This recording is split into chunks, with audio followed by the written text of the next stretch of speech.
It's safe to say that the average person has at least heard of X-Men. X-Men originated in Marvel Comics back in 1963. Unlike Spider-Man or the Hulk where they got their superpowers by accident, the X-Men were born with their superpowers. A movie had been in the works throughout the 90s and finally saw light of day in 2000. Because there's going to be a huge X-Men movie coming out, I thought that it would be appropriate to review these. I've practically grown up seeing these movies in theaters and anticipate what's coming next. So here's my review on the X-Men movies. X-Men is about the government having growing concern about a group of people called mutants. Mutants are people who gain superpowers around puberty, but the tension is at its highest between two former mutant friends. One is Professor X, played by Patrick Stewart, who believes that the humans and the mutants can coexist. But however, Magneto, played by Ian McKellen, thinks that the mutants have become the dominant species in order to prosper. Professor X has a school for mutants. One mutant that interests him is Wolverine. Many actors were considered to play Wolverine, but eventually they cast an unknown actor named Hugh Jackman.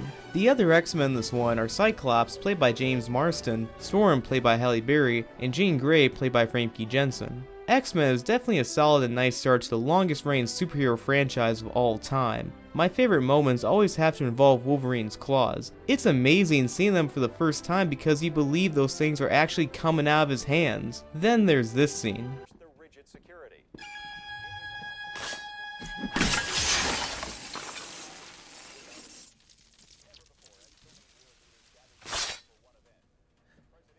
Aside from the heroes, the villains are well done as well, though I have to say that Magneto's helmet looks like he got it at a costume store. They did fix that later in the franchise, but we'll get to that movie later. It was a strange choice that they made Mystique a nudist, but I don't object at all. It may be a bit slow at times, but it has some worthwhile moments. I give X-Men 3 stars out of 4. Following up X-Men was X2. The movie opens up with Nightcrawler, played by Alan Cumming, attacking the White House. This is easily one of the best moments in all the X-Men movies. It's well directed, has some great special effects, and lots of action to go around. After this security breach, the President gives Colonel Stryker, played by Brian Cox, the okay to have his men raid Professor X's school. This scene is also a lot of fun to watch.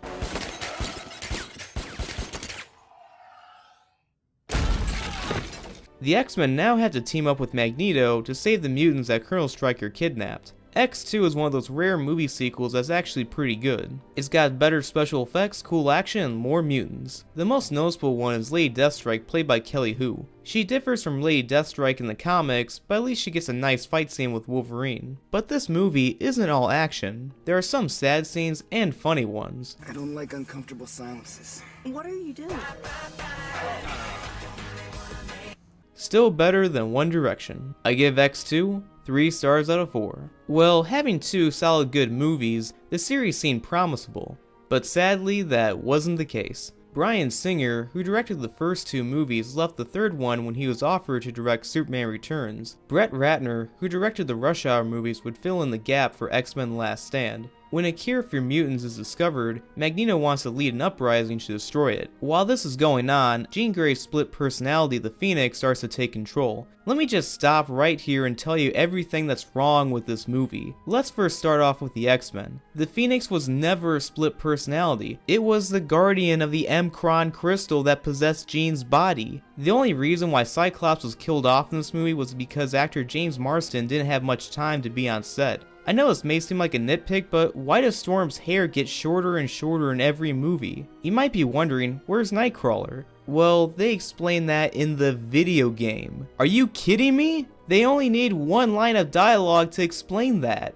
Angel was a waste. He was just there to show off his CGI wings and save his dad from falling. But the biggest waste is Rogue. She really doesn't do anything in this one. With the villains, the Juggernaut is wrong. He's a mutant in this one, even though in the comics his powers were magical. I'm the Juggernaut, bitch! That line is from the hilarious dub of the same name. Yeah, it's the Juggernaut, bitch!